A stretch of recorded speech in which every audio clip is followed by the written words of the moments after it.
ஜெபம் பண்ண கடவோம்.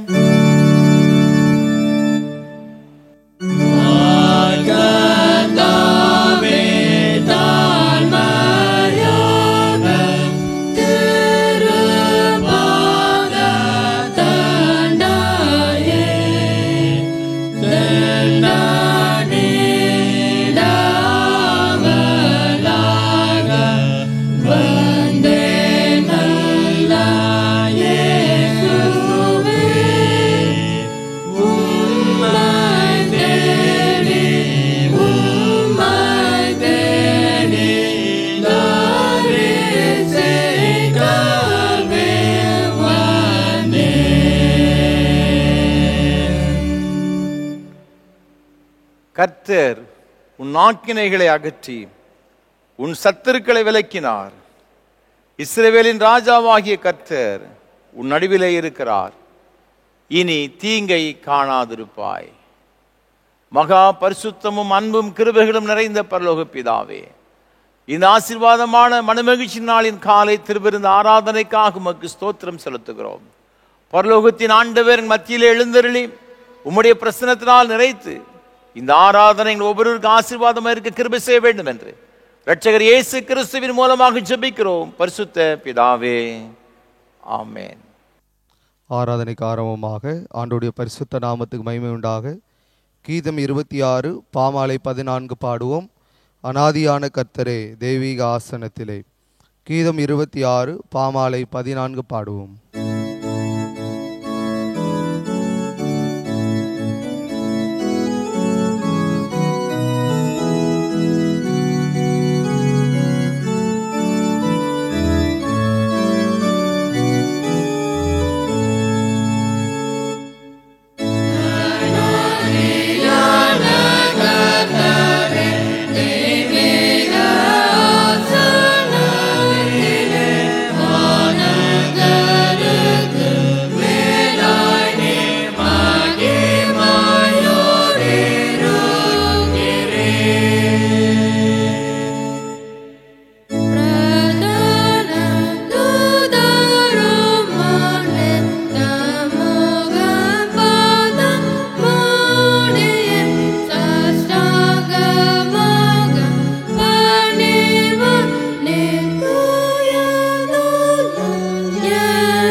நின்றபடியே பிரார்த்தனை செய்வோமாக.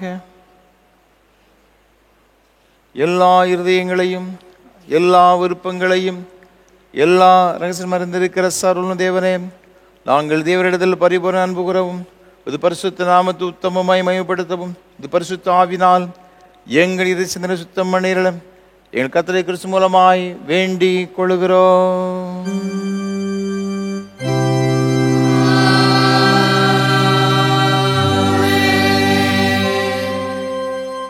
Parisu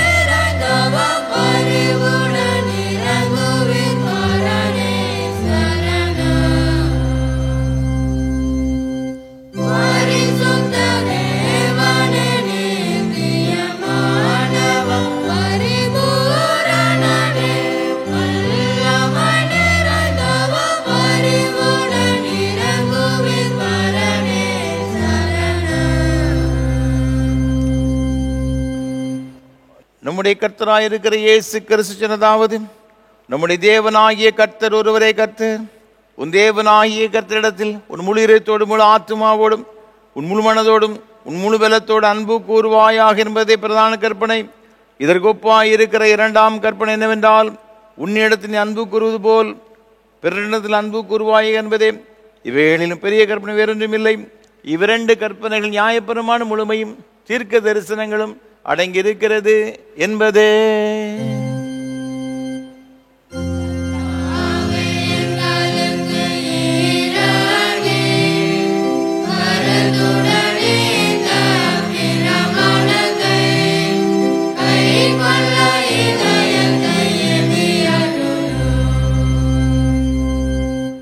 பிரியமானவர்களே, நாம் இப்பொழுது தேவனுடைய மகா பரிசுத்த வசனத்தை கேட்கவும் ஆண்டவருடைய சரீரத்தையும் இரத்தத்தையும் பெற்றுக்கொள்ளவும் இங்கே கூடி வந்திருக்கிறோம்.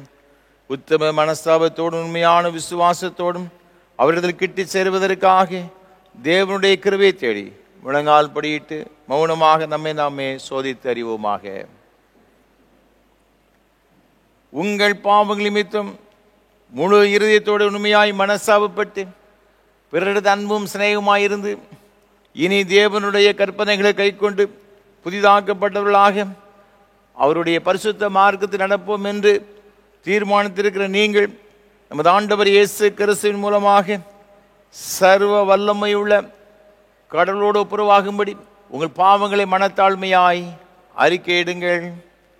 மனதுருக்கத்தின் ஆண்டவரே, மனதுருக்கத்தின் ஆண்டவரே, விரோதமாகவும் எங்கள் சகோதர சகோதரி விரோதமாகவும் பாவம் செய்கிறோம். கிறிஸ்துவின் நாமத்தை சொல்லியும் தீமை விட்டு விலகவில்லை. இயேசு கிறிஸ்து காட்டிய நீதி வழியில் உண்மை நாங்கள் உண்மையாக பின்பற்றவில்லை. உம்முடைய விடுதலை அருள் பணியில் உலகிலோடு நாங்கள் சேர்ந்து செயலாற்றுவோம் அறிக்கையிடுகிறோம். கிருபை நிறைந்த ஆண்டவரே, உம்முடைய மிகுந்த இரக்கத்தினால் பாவமரங்களை சுத்திகரியும். உம்முடைய பரிசுத்த ஆவியினால் விடுதலை பெறவும் பொது ஜீவன் உள்ளவர்களாய் வாழவும் உம்மோடும் சக மனிதரோடும் சமாதானத்தோடு வாழவும் அருள் புரிந்துள்ளோம். ஆமென். இயேசு கிறிஸ்துவின் மூலமாக கடவுளுடன் உண்மையாய் மனந்திருமுறை யாவருக்கும் அருளப்படுகிற கிருபை நிறைந்த தேவசனத்தை கேளுங்கள். உங்கள் பாவங்கள் சிவரந்து இருந்தாலும் உறைந்த மலையை போல் வெண்மையாகும்.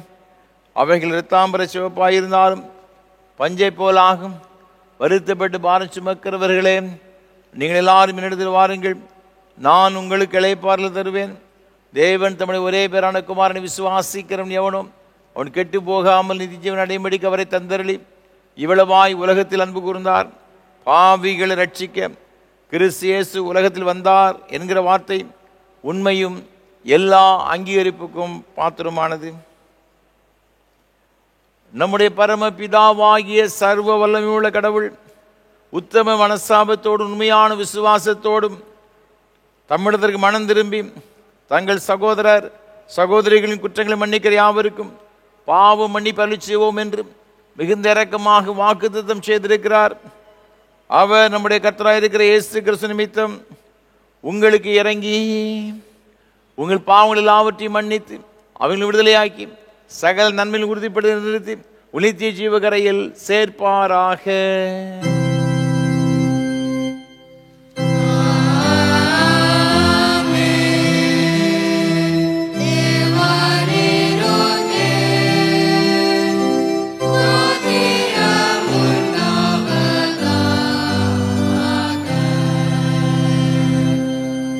கர்த்தர் உங்களோடு இருப்பாராக.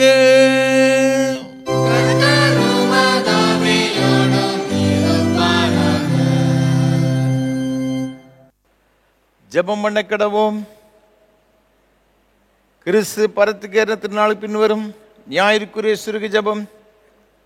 ஞானமும் பலனும் தருகின்ற ஆண்டவரே, உலகத்தை மீட்டு ரட்சித்து முத அரசுக்கு பங்குள்ளாக மாற்றி அமைக்கும்படியாக நீர் அனுப்பிய உமது ஏக சோதனுக்காக நன்றி செலுத்துகிறோம்.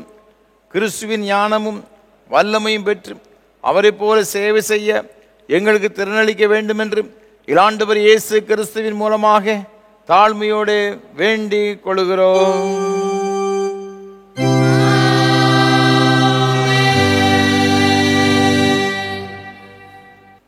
காருங்கள்.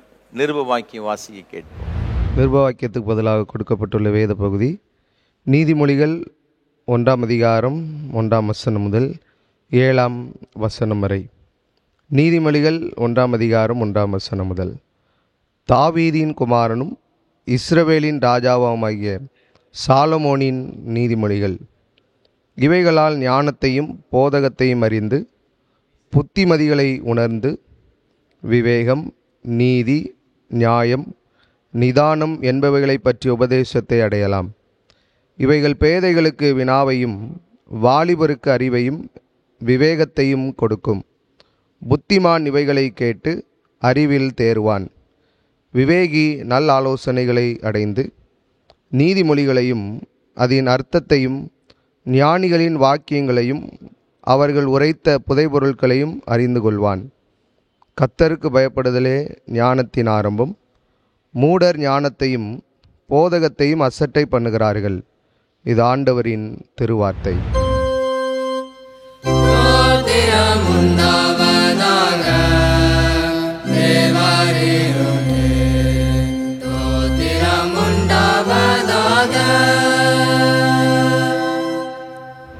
பரிசுத்த சுவிசேஷ வாக்கியம் பரிசுத்த லூக்கா எழுதின நற்செய்தி நூல் 2ஆம் அதிகாரம் 46ஆம் வசனம் முதல் அடங்கியிருக்கிற தேவனுடைய வார்த்தையை கேளுங்கள். பரிசுத்த லூக்கா எழுதின நற்செய்தி நூல் 2ஆம் அதிகாரம் 46ஆம் வசனம் முதல். 3 நாளைக்கு பின்பு இயேசு தேவாலயத்தில் போதகர் நடுவில் உட்கார்ந்திருக்கவும் அவர்கள் பேசுகிறதை கேட்கவும் அவர்கள் வினாவும் கண்டார்கள். அவர் பேச கேட்ட யாவரும் அவருடைய புத்தியையும் அவர் சொன்ன மாறுத்திரங்களையும் குறித்து பிரமித்தார்கள். தாய் தகப்பன்மாரும் அவரை கண்டு ஆச்சரியப்பட்டார்கள். அப்பொழுது அவருடைய தாயார் அவரை நோக்கி, மகனே, ஏன் எங்களுக்கு இப்படி செய்தாய்? இதோ உன் தகப்பனும் நானும் விசாரத்தோட உன்னை தேடினோமே என்றாள். அதற்கு இயேசு, நீங்கள் ஏன் என்னை தேடினீர்கள்? என் பிதாவுக்கு அடுத்தவைகளில் நான் இருக்க வேண்டியது என்று அறியீர்களா என்றார். தங்களுக்கு அவர் சொன்ன வார்த்தையை அவர் உணர்ந்து கொள்ளவில்லை. பின்பு அவர் அவர்களுடனே கூட போய் நாசரேத்தூரில் சேர்ந்து அவர்களுக்கு கீழ்ப்படிந்திருந்தார். அவருடைய தாயார் இந்த சங்கதிகளை எல்லாம் தன் இருதயத்திலே வைத்து கொண்டாள். இயேசுவானவர் ஞானத்திலும் வளர்த்தியிலும் தேவ கிருபையிலும் மனுஷ தயவிலும் அதிகமதிகமாய் விருத்தியடைந்தார் என்பது இது கிறிஸ்துவின் நற்செய்தி.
ஆண்டவருடைய வார்த்தையை கேட்பதற்கு ஆயத்தமாக கீதம் 242 பாமாலை 187 பாடுவோம். உம் அருள் பெற இயேசுவை நான் பாத்திரன் அல்லேன்.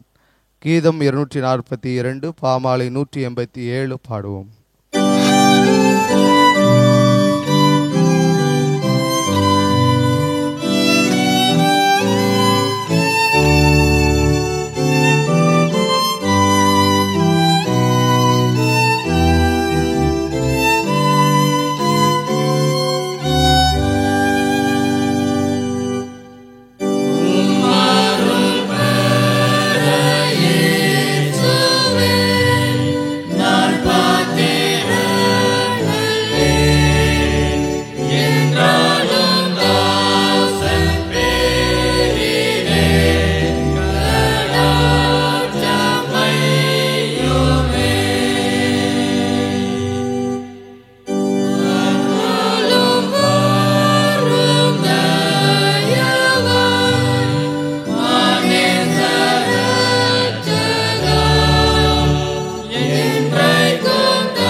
கர்த்தரும் உலக இரட்சகருமான இயேசு கிறிஸ்துவின் ஈடு இணையற்ற நாமத்தினாலே திருநெல்வேலி திருமண்டலம் கல்லடிக்குறிச்சி சிஎஸ்ஐ கிறிஸ்து ஆலய சார்பாக இந்த ஆராதனை வேளையிலே பங்கு பெறும்படியே வந்திருக்கிற உங்கள் அனைவரையும் அன்போடு கூட வாழ்த்துகிறேன், வரவேற்கிறேன். ஆண்டவருடைய கிருபையும் ஆசீர்வாதமும் உங்கள் அனைவரோடு கூட இன்றும் என்றும் சதா காலங்களிலும் நிலைத்திருப்பதாக. ஒவ்வொரு வாரமும் உங்களோடு கூட சேர்ந்து ஏஞ்சல் தொலைக்காட்சி மூலமாக கர்த்தரை ஆராதிப்பதில் மிகுந்த மகிழ்ச்சி அடைகிறேன். கர்த்தரை துதிக்கிறேன், ஸ்தோத்தரிக்கிறேன். விசேஷமாக இந்த நல்ல வாய்ப்புகளை நமக்கு தந்து கொண்டு வருகிற நம்முடைய அன்பிற்கும் மரியாதைக்கும் உரிய அருமையான ஐயா சாது சுந்தர் செல்வராஜ் ஐயா அவர்களுக்காக கர்த்தரை துதிக்கிறேன், ஸ்தோத்தரிக்கிறேன். நம்ம எல்லாரும் ஆண்டவருடைய ஆசீர்வாதங்களை பெற்றுக்கொள்ள வேண்டும், ஆராதனையின் மூலமாக உன்னதமான நன்மைகளை பெற்றுக்கொள்ள வேண்டும் என்ற ஒரு பெரிய வாஞ்சியோடு கூட சாதையா அவர்கள் நமக்கு இதை ஏற்படுத்தி கொடுத்திருக்கிறார்கள். கர்த்தர் தாமே சாதையா அவர்களையும் அவர் செய்து கொண்டு வருகிற ஏஞ்சல் தொலைக்காட்சி ஊழியங்கள் மற்றும் இயேசு ஊழியங்களை அபரிவிதமாய் ஆசீர்வதிப்பாராக. நம்முடைய தனி ஜெபங்களிலே, குடும்ப ஜெபங்களிலே ஐயா அவர்களுக்காக, அவருடைய ஊழியங்களுக்காக ஜெபிப்போம். ஆண்டவருடைய ஆசீர்வாதங்களை நாம் பெற்றுக்கொள்வோம். ஒவ்வொரு வாரமும் இந்த ஆராதனையில் மிகுந்த ஜெபத்தோடும் அதிக பிரயாசத்தோடும் உங்களுக்கு வழங்கி கொண்டு வருகிறோம். உடைய ஜெபங்கள் அதிகமாக எங்களுக்கு தேவை. எனக்காக, என்னோடு கூட இந்த ஊழியத்தில் பங்கெடுத்து கொண்டு வருகிற ஒவ்வொரு கர்த்தருடைய பிள்ளைகளுக்காகவும் விசேஷமாக நீங்கள் ஜெபிக்கும்படியாக அன்போடு நான் கேட்டுக்கொள்கிறேன். நீங்கள் ஜெபிக்கிற ஜெபங்கள் தான் எங்களை இன்னும் உற்சாகமாக இந்த ஊழியங்களை செய்ய எங்களுக்கு அதே பலனுள்ளதாக இருக்கும் என்பது சந்தேகம் கிடையாது.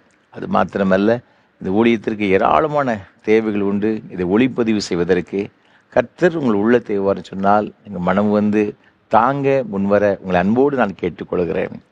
ஏராளமான மக்களுக்கு, பல நாடுகள் இருக்கிற அருமையான பிள்ளைகள், ஆலயங்கள் இல்லாத கிராமத்தில் வாழுகின்ற அருமையான விசுவாசிகளுக்கு, வயோதிப நிலைமைக்கு அருமையான பெற்றோர்களுக்கு, ஆலயம் போக முடியாத பிள்ளைகளுக்கு இந்த ஆராதனை வேலை மிகுந்த பயனுள்ளதாக இருக்கிறது என்று அநேகர் சொல்வதை எண்ணி உள்ளத்தின் ஆழத்தின் கருத்து துதிக்கிற ஸ்தோத்தரிக்கிறேன். நிச்சயமாகவே அதற்கான பலனை நீங்கள் பெற்றுக்கொள்வீர்கள் என்பது சந்தேகம் கிடையாது. இந்த நாளிலும் கூட இந்த ஆராதனை வேளையை தாங்க முன்வந்த சென்னையை சார்ந்த அன்புக்குரிய சகோதரர் திரு பி ராஜு அவருடைய குடும்பத்தினருக்காக கர்த்தரை துதிக்கிறேன், ஸ்தோத்தரிக்கிறேன். அவர்கள் காவல்துறையிலே உயர் அதிகாரியாக பணி செய்து ஓய்வு பெற்ற அருமையான சகோதரர். அவருடைய அன்புக்குரிய துணைவியார் திருமதி எஸ் ஞான பிரகாசி அம்மா அவர்களுக்காக ஓய்வு பெற்ற ஒரு ஆசிரியர். தர்மையான குடும்பத்தினருக்காக ஆண்டவரை துதிக்கிறேன், ஸ்தோத்தரிக்கிறேன். நம்முடைய ஊழியங்களை அதிகமாய் நேசிக்கிறவர்கள், நமக்காக ஜெபிக்கின்ற ஒரு அருமையான குடும்பத்தினர், அதற்காக உள்ளத்தின் ஆழத்திலிருந்து கர்த்தரை துதிக்கிறேன், ஸ்தோத்தரிக்கிறேன். ஆண்டவர் இந்த குடும்பத்திற்கு வேண்டிய எல்லா நன்மையான ஈவுகளையும் கிருபைகளையும் ஒவ்வொரு நாளும் கட்டளையிட்டு ஆசீர்வதிப்பாராக. விசேஷமாக தேவன் கொடுத்த அன்பு மகள் சகோதரி ஆர் பெட்சி ரூபலுக்காக ஆண்டவரை துதிக்கிறேன், ஸ்தோத்தரிக்கிறேன். ஆண்டவர் தாமே அருமையான மகளையும் கர்த்தர் ஆசீர்வதித்து எல்லா நன்மையினாலும் கிருபையினாலும் நிரப்பி ஆண்டவர் வழிநடத்துவாராக. செப்பனியா தீர்க்கதரிசன புஸ்தகம் 3ஆம் அதிகாரம் 17ஆம் வசனம் சொல்லியிருக்கிறபடியே, உன் தேவனாகிய கர்த்தர் உன் நடுவில் இருக்கிறார், அவர் வல்லமை உள்ளவர், அவர் ரட்சிப்பார், அவர் உன் பேரில் சந்தோஷமாய் மகிழ்ந்து தம்முடைய அன்பு நிமித்தம் அமர்ந்திருப்பார், அவர் உன் பேரில் கம்பீரமாய் களி கூறுவார் என்ற வாக்கின்படி ஆண்டவர் இந்த குடும்பத்தோடு கூட இருந்து நடுவில் வாசம் பண்ணி தம்முடைய வல்லமையையும் ரட்சிப்பையும் அவர்களுக்கு விளங்க பண்ணி எல்லா கிருபையினாலும் ஆசீர்வாதத்தினாலும் நிரப்பி வழிநடத்துவாராக. அது மாத்திரமல்ல, நம்முடைய ஊழியங்கள் அதிகமாக நேசிக்கின்ற சென்னை சார்ந்த ஓய்வு பெற்ற பேராசிரியர் குடும்பத்திற்காக கர்த்தர் அதிகமாக துதிக்கிறேன், ஸ்தோத்தரிக்கிறேன். ஒவ்வொரு முறையும் நம்முடைய ஊழியங்களுக்கு பல வகையில் உதவி செய்து கொண்டு வருகிற இந்த குடும்பத்தினர், அதற்காக ஆண்டவரை நான் அதிகமாக ஸ்தோத்திரம் செலுத்துகிறேன், ஆண்டவருக்கு நன்றி செலுத்துகிறேன். அவருடைய அன்புக்குரிய மகள் இந்த நாளிலும் தன்னுடைய பிறந்த நாளை காணும்படியாக கிருபை செய்திருக்கிறார். கர்த்தர் தாமே அன்பு மகளையும் ஆண்டவர் ஆசீர்வதித்து எல்லா நன்மையினாலும் கிருபையினால் நிரப்புவாராக. மீகா தீர்க்கதரிசன புஸ்தகம் 2ஆம் அதிகாரம் 13ஆம் வசனத்தில் வேதம் சொல்லுகிறபடியே, தடைகளை நீக்கி போடுகிறவர் அவர்களுக்கு முன்பாக நடந்து போகிறார், அவர்கள் தடைகளை நீக்கி வாசலால் உட்பிரவேசித்து கடந்து போவார்கள், அவர்கள் ராஜா அவர்களுக்கு முன்பாக போவார், கர்த்தர் அவர்கள் முன்னணியில் நடந்து போவார். ஆண்டவரை கர்த்தர் தாமே இவர்களுக்குமே கடந்து சென்று எல்லா விதத்திலும் எல்லா நன்மைகளையும் இந்த அருமையான குடும்பத்தின் மக்களுக்கும் விசேஷமாக அன்பு மகளுக்கும் கொடுத்து அபரிமிதமாய் ஆசீர்வதிப்பாராக. அருமையான மகளுக்கு நல்ல சுகத்தை பலத்தை நீடித்த சுகவாழ்வும் கொடுத்து வழிநடத்துவாராக. அது மாத்திரமல்ல, இந்த ஆராதனை வேளையை பல வகையிலே தாங்குகின்ற, இதற்காக ஜெபிக்கின்ற ஒரு அனைவரையும் ஆண்டவர் ஆசீர்வதித்து உயர்த்துவாராக. தேவ கிருபை நம் அனைவரோடு கூட எப்படி நிலைத்திருப்பதாக. ஆமேன், ஆமேன். தொடர்ந்து கர்த்தர் நம்மோடு கூட பேசும்படியாக நாம் ஜெபம் செய்வோம். நேசிக்கிற நல்ல தகப்பனே, உம்முடைய திருவார்த்தைகளை கேட்க வந்திருக்கிறோம். எங்களோடு கூட பேசும் ஆண்டவரே, என்னை மறைத்து நீர் வெளிப்படும். நாங்கள் கற்றுக்கொள்ள வேண்டிய வசனங்கள் எவைகளோ அதை நாங்கள் கருத்தாய் கற்றுக்கொள்ளவும், அதன்படி வாழ்ந்து உம்முடைய மேன்மையான ஆசீர்வாதங்களை பெற்றுக்கொள்ளவும் எங்களுக்கு உதவி செய்யும். என்னை முற்றிலும் உம்முடைய சகோதரர் ஒப்புக் கொடுக்கிறேன், தாழ்த்துகிறேன். அப்பா, கர்த்தர் பெரிய காரியங்கள் செய்வீராக. உம்முடைய ஜனங்களை சந்தித்து நீர் ஆசீர்வதியும். மீட்பர் இயேசு கிறிஸ்துவின் மூலமாக ஜெபிக்கிறோம் பரிசுத்த பிதாவே, ஆமென். மீண்டும் உங்கள் எல்லாரையும் அன்போடு கூட வாழ்த்துகிறேன். ஆண்டவருடைய கிருபையும் ஆசீர்வாதம் உங்களோடு கூட எப்பொழுதும் நிலைத்திருப்பதாக. இந்த ஆண்டின் 6வது மாதத்தின் முதல் நாளிலே நம்ம எல்லாரும் கூடி வரும்படியாக தேவன் கிருபை செய்திருக்கிறார். அதற்காக கர்த்தரை துதிக்கிறேன். விசேஷமாக இந்த வாரத்தில் நாளை தினம் முதற்கொண்டு நம்முடைய பிள்ளைகள் புதிய வகுப்புகளுக்கு செல்ல இருக்கின்றார்கள். அவர்கள் ஒவ்வொருவரையும் அன்போடு கூட வாழ்த்துகிறேன். தேவ கிருபையும் தேவ ஞானமும் சமாதானமும் இந்த பிள்ளைகளோடு கூட எந்தெந்தைக்கும் நிலைத்திருப்பதாக. வருகிற ஆண்டு அவளுக்கு ஆரோக்கியம் நிறைந்த ஒரு ஆண்டாக, அவர்கள் ஞானத்தில் சிறந்த ஒரு பிள்ளைகளாக திகழ ஆண்டவர் அனுகிரகம் செய்வாராக. இந்த நாளிலும் கூட எல்லாருக்கும், அன்பு பிள்ளைகளுக்கும் ஆசீர்வாதமாய் இருக்கும்படியாக வேதத்திலிருந்து நாம் நிர்வ வாக்கியமாய் வாசிக்கிட்ட வேத பகுதியாகிய நீதிமொழியின் புஸ்தகம் 1ஆம் அதிகாரம் 7ஆம் வசனத்தை உங்களோடு கூட பகிர்ந்து கொள்ள விரும்புகின்றேன்.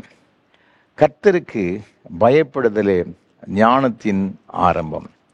மூடர் ஞானத்தையும் போதகத்தையும் அசட்டை பண்ணுகிறார். இந்த வாரத்திலே நமக்கு கொடுக்கப்பட்டிருக்கின்ற தியான பொருள் ஞானத்தின் ஆரம்பம். ஞானம் நம்முடைய வாழ்க்கையில ரொம்ப ரொம்ப முக்கியமான ஒன்று. வசனம் சொல்லுகிறது, கர்த்தருக்கு பயப்படுதல் ஞானத்தின் ஆரம்பம். இந்த ஞானம் ஆண்டவர் நமக்கு தருகிறேன் என்று வேதத்தில் சொல்லப்பட்டிருக்கிறது. ஞானம் என்றால் விஸ்டம் அப்படின்னு சொல்லுவாங்க. இந்த அறிவுக்கு நாலேஜ் அப்படின்னு நினைச்சுவாங்கன்னா சொல்லுவாங்க. இந்த அறிவு என்பது நம்ம எல்லா காரியங்களையும் அறிந்து கொள்கிறது, தெரிந்து கொள்கிறது. இது தியானம் என்பது என்ன அப்படின்னு பார்த்தீங்கன்னா, நாம் கற்றுக்கொண்ட அறிந்து கொண்ட எல்லா காரியங்களையும் எப்படி சரியான நேரத்தில் சரியாய் பயன்படுத்துவது. அதனால தான் எல்லா காரியம் செய்தாலும் ஞானமாக காரியத்தை செய்ய வேண்டும் என்று நமக்கு சொல்லுவாங்க. பார்த்துக்கிடுங்க. நீங்கள் வேதத்தை நீங்கள் வாசித்து பார்த்தீங்கன்னா, ஆதியாகமம் புஸ்தகத்தில் 39ஆம் அதிகாரத்தில் யோசேப்பை குறித்து மிக அழகாக சொல்லப்பட்டிருக்கிறது. அவன் எகிப்து தேசத்திற்கு அவன் ஒரு அடிமையாக கொண்டு செல்லப்பட்டு விற்கப்பட்டவன். நம்ம எல்லாருக்கும் நன்றாக இந்த சரித்திரம் நமக்கு நன்றாக தெரியும். அவன் பார்வோனுடைய சிறைச்சாலையில் எகிப்து தேசத்தில் போத்திபாருடைய மனைவி நிமித்தமாக அவன் கிட்டத்தட்ட 13 ஆண்டுகள் நினைச்சுதாங்கன்னா அவன் அந்த தேசத்தில் இருக்கிறான். ஆனால் பல ஆண்டுகள் சிறைச்சாலையிலே கைதியாக இருக்கிறான். பார்த்துக்கிடுங்க. நீங்கள் 41ஆம் அதிகாரத்துக்கு வரும்பொழுது பார்வோனுக்கு ஒரு சொப்பனம் ஒன்று வருகிறது. அதை நீங்கள் பார்த்தீங்கன்னா இந்த 41ஆம் அதிகாரம் முழுவதும் இதை குறித்து சொல்லப்பட்டிருக்கிறது. சொப்பனத்தினுடைய அர்த்தம் அவனுக்கு தெரியலை. அப்போதான் பானபாத்திரக்காரன் சொல்கிறான், சிறைச்சாலையில் நான் இருக்கும் பொழுது அங்கே ஒருத்தன் இருந்தான், ஒரு எபிரேய வாலிபன் ஒருவன் இருந்தான். அவனுக்கு இந்த சொப்பனத்தை எல்லாம் கேட்டு அர்த்தத்தை சொல்லக்கூடிய ஒரு நல்ல ஞானம் இருக்கிறது. சொன்ன உடனே உடனடியாக யோசேப்பு கொண்டு வரப்படுகிறான். இது யோசேப்பு கொண்டு வந்த உடனே யோசேப்பிட்டு அந்த சொப்பனத்தை எல்லாம் சொல்கிறான். சொப்பனத்தை சொன்ன உடனே அதற்கான அர்த்தத்தை யோசேப்பு சொல்லுகிறான். அதைத்தான் நீங்கள் ஆதியாகமம் 41ஆம் அதிகாரத்தில் நீங்கள் வேதத்தில் வாசித்து பார்க்கும் பொழுது 25ஆம் வசனம் முதல் 32ஆம் வசனம் வரை உள்ள இந்த வாக்கியங்களை பார்க்கும் பொழுது அந்த சொப்பனத்துடைய விளக்கங்கள் எல்லாம் சொல்கிறான். 7 நல்ல ஒரு கொழுமையான பசுக்களுடைய அர்த்தம் என்ன, அது செழுமையான 7 ஆண்டுகள். அது 7 அவலட்சணமான பசுக்களுக்கான அர்த்தம் 7 வருடம் கடுமையான பஞ்சத்தை குறித்து சொன்னதாகவும் சொல்லுகின்றான். அதே போல் 7 நல்ல கதிர்கள், 7 சாவியான கதிர்கள் எல்லாமே இந்த செழிப்புக்கும் பஞ்சத்துக்கும் ஒப்பா இருக்குன்னு சொல்லி அந்த 25ஆம் வசனத்திலிருந்து 32ஆம் வசனம் வரை அவன் மிக அழகாக அதனுடைய விளக்கத்தை எல்லாம் சொல்லுகிறதை பார்க்கும். அப்போ இதெல்லாம் அவனுக்கு ஒரு நல்ல அந்த சொப்பனத்தை விளக்கக்கூடிய ஒரு நல்ல ஒரு அறிவு அவனுக்கு என்ன செய்திருக்குன்னா இருந்திருக்கு, பார்த்துருக்கு. நீங்கள் அதை தொடர்ந்து இந்த சொப்பனத்தின் படி இந்த தேசத்தில் இவ்வளோ பெரிய காரியம் நடக்க போகிறது, அதற்கு என்ன செய்ய வேண்டும் என்பதை குறித்து அந்த 33ஆம் வசனத்திலிருந்து 36ஆம் வசனம் வரைக்கும் மிக அழகாக சொல்லுகிறோம். அதுக்கு நீங்கள் என்னென்னலாம் செய்யணும்.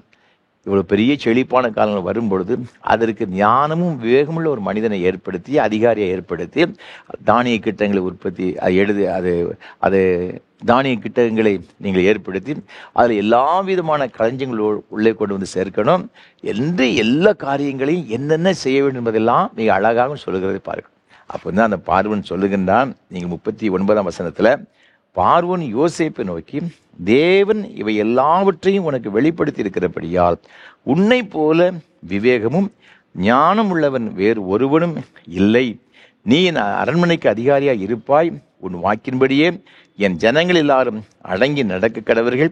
சிங்காசனத்தில் மாத்திரம் உன்னிலும் நான் பெரியவனாய் இருப்பேன் என்று அவன் சொல்லுகிறதாக பார்க்கிறோம். அப்போ முதல்ல அது சொப்பனத்திற்கான எல்லா விதமான விளக்கங்களையும் அறிந்து கொண்டவன். அதற்கு அப்புறமாக அந்த விளக்கங்களை அறிந்து கொண்டவன் எப்படி ஞானமாய் நடக்கணும் என்பதை குறித்து அவன் என்ன செய்கிறான் சொல்லுகிறதை பார்க்கிறோம். அப்போ அறிந்து கொள்கிறது என்பது அறிவு, அதை எப்படி செயல்படுத்துகிறது என்பதுதான் ஞானம். இங்கே வசனம் சொல்லுகிறது நம்ம கற்றுக்கொள்கிறது மாத்திரமல்ல, நம்ம ஞானமாய் இருக்க வேண்டும் என்று வேத வசனம் சொல்லுகிறது. நீங்கள் வேதத்தில் வாசித்து பார்க்கும் பொழுது லூக்கா எழுதின சுவிசேஷம் 2ஆம் அதிகாரம் 52ஆம் வசனத்தில் இயேசுவானவரை குறித்து சொல்லப்பட்டிருக்கு. இயேசுவானவர் ஞானத்திலும் வளர்த்தியிலும் தேவ கிருபையிலும் மனுஷ தயவிலும் அதிகமாய் விருத்தி அடைந்தார். இயேசுவானவரே ஞானத்தில் விருத்தி அடைந்தார் என்று வேதத்தில் சொல்லப்பட்டிருக்கிறது. அன்பான ஆண்டுடைய பிள்ளைகளே, இந்த புதிய கல்வி ஆண்டுக்குள் செல்கிற நம்முடைய பிள்ளைகளும் கூட இந்த உலக பிரகாரமான அறிவு மாத்திரமல்ல, மிகுந்த ஞானமுடையவர்களாக இருக்கும் பொழுது நிச்சயமாகவே அவருடைய வாழ்க்கை மிகுந்த ஆசீர்வாதமாக இருக்கும் என்று சந்தேகம் கிடையாது. சில பிள்ளைகள் நல்லா படிப்பாங்க, பார்த்துக்கிடுங்க, எல்லாம் செய்வாங்க. ஆனால் அவங்க எதிர்பார்த்திருந்த சில காரியங்கள் நடைபெறாதபடியினால வாழ்க்கையை முடித்து கொள்கிற எத்தனை பிள்ளைகள் இருக்கிறாங்க. இந்த நீட் எக்ஸாம்னால தோல்வியை கண்ட அநேக பிள்ளைகள் வாழ்க்கையை முடித்திருக்கிறாங்க. ஏன்? டாக்டராக முடியலை. டாக்டர் ஆகாவிட்டால் என்ன, ஆண்டவர் கலெக்டர் ஆகிட்டு போறாரு. தேவ சித்தத்துக்கு ஒப்பு கொடுத்து ஒரு மனிதன் வாழும் பொழுது தேவன் என்ன நினைக்கிறது, நம்ம எல்லாம் என்ன நினைக்கிறோன்னா, நாம நினைக்கிறத கர்த்தர் நடத்தணும் அப்படின்னு நம்ம எதிர்பார்க்கிறோம். நாம நினைக்கிறதை தேவன் செய்வார், சந்தேகம் கிடையாது. ஆனால் தேவ சித்தம் உங்களை குறித்து அதைவிட மேன்மையாக ஒன்று இருக்கும் என்று வைத்துக் கொள்ளுங்களேன். அதற்கேற்றபடி தான் கர்த்தர் நடத்துவார். நாம் என்ன நினைக்கிறோம், நாம் நினைச்சது நடக்கலையே என்று சொல்லிவிட்டு நாம் தவறான முடிவுகளை எடுத்து விடுகிறோம். நம்ம ஆகவே நம்முடைய வாழ்க்கையில எல்லா சூழ்நிலையிலும் நாம் அதிகமாக உலக பிரகாரமாய் கற்றுக்கொள்வது மாத்திரமல்ல, ஆண்டவரை பற்றி அறிந்து கொள்வது மாத்திரமல்ல, தேவன் நம்மை எப்படி நடத்துகிறார் என்பதை நாம் அறிந்து அதன்படி செயல்படுவதுதான் ஞானம். இந்த ஞானத்தை நீங்க வேதத்தில் வாசித்து பாருங்க. 4 வகையான ஞானம் இருக்கு, பார்த்துக்கிடுங்க. முதல்ல 1 ராஜாக்களின் புஸ்தகம் 33ஆம் அதிகாரம் 28ஆம் வசனத்துல தேவ ஞானம் அப்படின்னு சொல்லப்பட்டு இருக்கிறது. சாலமோனுக்கு கொடுக்கப்பட்ட ஞானம் தேவ ஞானம். 1 கொரிந்தியர் 3:19 சொல்ல பார்க்கும் பொழுது அதுல உலக ஞானம் அப்படின்னு இருக்குது, பார்த்துட்டுங்க. 1 கொரிந்தியர் 2:13 மனுஷ ஞானம் அப்படின்னு சொல்லப்பட்டிருக்கு. யாக்கோபு 3ஆம் அதிகாரம் 14-15 ஆகிய வசனம் வாசித்து பார்க்கும் பொழுது பேய்க்கெடுத்த ஞானம் அப்படின்னு சொல்லப்படுது, டெவிலிஷ் விஸ்டம் அப்படின்னு சொல்லுவாங்க, பார்த்துக்கலாம். அப்போ இந்த 4 வகையான ஞானத்துக்கு சொல்லப்பட்டிருக்கு. ஆனால் இன்றைக்கு ஆண்டவர் நமக்கு தருகிற ஞானம் என்னன்னு பார்த்தீங்கன்னா, அவருடைய தேவ ஞானத்தை தருகிறார். வசனம் சொல்லுகிறது இங்கு நீதிமொழி புஸ்தகம் 2ஆம் அதிகாரம் 6ஆம் வசனத்துல கர்த்தர் ஞானத்தை தருகிறார், அவர் வாயிலிருந்து அறிவும் புத்தி என்னச்சுன்னா வரும். அப்போ இங்கு ஆண்டவர் தருகிற ஞானம் என்ன ஞானம் பார்த்தீங்கன்னா தேவ ஞானம். இந்த தேவ ஞானம் எப்படிப்பட்டதா இருக்கும்? நீங்க யாக்கோபுங்கிற நிருபத்தில் நீங்க வாசி பார்க்கும் பொழுது மிக அழகாக சொல்லப்பட்டு இருக்கிறது. 3ஆம் அதிகாரத்துல அந்த ஞானம் எப்படியா, 17ஆம் வசனம் சொல்லுகிறது, பரத்திலிருந்து வருகிற ஞானமோ முதலாவது சுத்தம் உள்ளதாயும் பின்பு சமாதானமும் சாந்தமும் இணக்கம் உள்ளதாயும் இருக்கும், இரக்கத்தாலும் நற்கனிகளால் நிறைந்ததாயும் பட்சபாதம் இல்லாததாயும் மாயமற்றதுமாய் இருக்கிறது என்று வேதத்தில் சொல்லப்பட்டிருக்கிறது. அப்போ பரத்தில் ஒரு ஞானம் பாருங்க, சமாதானம், அது சுத்தம் உள்ளது, சாந்தம் உள்ளது, இணக்கம் உள்ளது என்று வேதத்தில் சொல்லப்பட்டிருக்கிறது. அது மாத்திரமல்ல, பிரசங்கின் புஸ்தகம் 7ஆம் அதிகாரம் 12ஆம் வசனம் சொல்லுகிறது, அந்த ஞானத்தினால் நமக்கு கேடகம், திரவியம், ஜீவன்லாம் கிடைக்கிறதாம். அதே பிரசங்க 7:19 அது நம்மை பலமுள்ளதாக மாற்றுகிறது. 8ஆம் அதிகாரம் 1ஆம் வசனம் சொல்லுகிறது, நம்முடைய முகத்தை பிரகாசிக்க பண்ணுகிறது. அது மாத்திரமல்ல, நீதிமொழி புஸ்தகம் 3ஆம் அதிகாரத்தில் நீங்கள் வாசி பார்க்கும் பொழுது 13ஆம் வசனம் வேதம் அழகாக சொல்லப்பட்டிருக்கிறது, ஞானத்தை கண்டடைகிற மனுஷனும் புத்தியை சம்பாதிக்கிற மனுஷனும் பாக்கியவான்கள்.